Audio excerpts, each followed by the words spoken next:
Happy daw sa love life ngayon ang anak ni Ogie Alcacid na si Leila Alcacid at napag-uusapan na rin nila ang dream wedding nito in the future.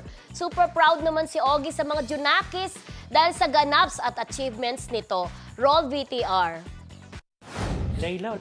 Itong January, nagkasama kami sa beach and we had a good discussion.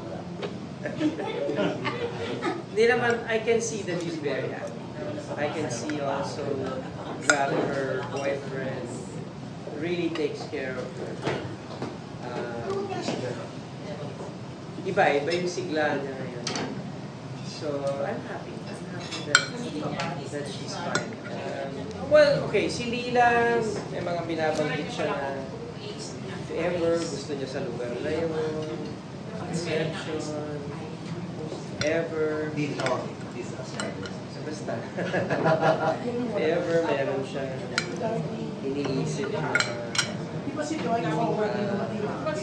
kung ilan lang, imbitahin.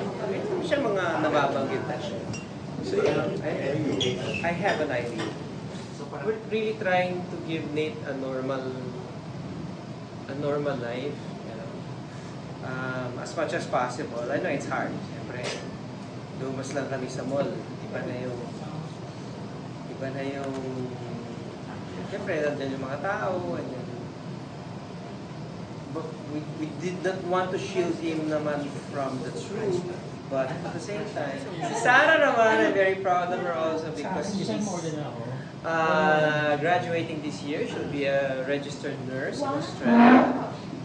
And si Lila will be graduating, I think, next year. Visual arts naman siya. So, very proud of my children. They're very independent thinkers. Very respectful. Mababait na anak. Yan siguro yung swerte niya. Naalala ko dati yung interview ni Ogie na inamin niya na nagtampo siya before kay Leila nung nag-decide na makipag-live-in dun sa boyfriend. Ang boyfriend But, niya, parang si Curtis Smith. Yes, pero eventually natanggap din naman niya at sinuportahan din niya Pero yung anak yun niya. nga, ang sabi nga ni Curtis Smith, hindi pa siya ready kasi noon mag-asawa. Nung time na nag-live-in sila friendship, yun yung time ng pandemic. Yes, that was during pandemic. Yun, di ba alam ko? Correct. Sabi niya, pero natutuwa siya kay Ogie na tinanggap siya. Pero nung una parang wala akong magagawa na yun. Kasi Pero any tinanggap parents, di ba naman? Oo, yung mag-live-in. Iba pa rin yung kasal. Pero alam mo kasi siyempre, iba yung culture ni Leila. Yun di nga ba? lang. Yun lang. Oo, Yun kaya lang. okay sa kanya yung mga ganyan Ibang talaga. ano niya, Oo. iba, ano tawag doon?